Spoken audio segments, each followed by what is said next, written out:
Good afternoon. Welcome to the Midday Mull for Tuesday, the 19th of April, the week after Easter.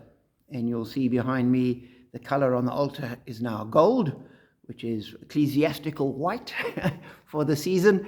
And we have the beautiful Easter flowers in front of the pulpit as well.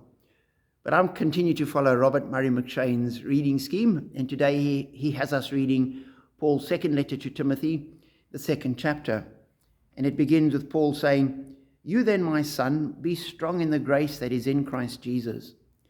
And the things you have heard me say in the presence of many witnesses, entrust to reliable people who will also be qualified to teach others." And as I read that, I thought, here is Paul passing on the gospel and there's generations of believers. And that's how the gospel spreads. Paul had an encounter with Christ. He spoke to some of the apostles. And he then would stand up and speak. And he's saying to Timothy, what you heard me say, my teaching. So Paul was a person that did the teaching. What you heard me say. So Timothy hears what Paul says. Timothy must now pass on to reliable people. So the gospel goes to Paul, to Timothy, to the reliable people. And these must be people who will be qualified to teach others.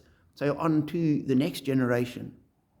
And as I read that, I thought, that's what the gospel's all about. There isn't some grand scheme where it all just falls down from heaven into place. It's people telling people. Jesus saying to the disciples, go and make disciples. You've heard, go and share.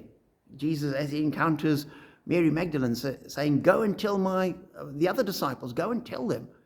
And each person passes it on, and that person passes it on in turn.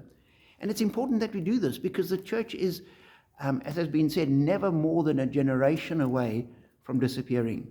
Unless this generation of Christians, unless we are able to pass the good news on to a new generation who will grow the church and then in turn pass it on to another generation, the church ends, the gospel ends, the good news dies with those last group of believers.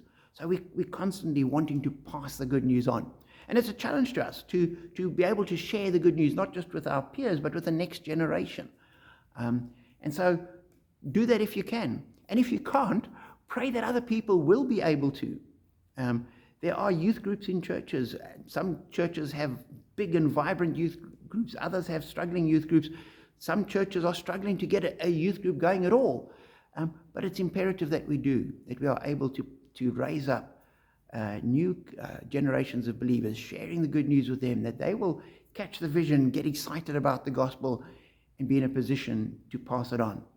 So pray for the evangelism of the church, that the good news we celebrate, that the good news that we know and that shapes our lives and that guides us forward, that will be shared and passed on from generation to generation to generation going forward. That's what our calling is. So be challenged, be encouraged, be blessed.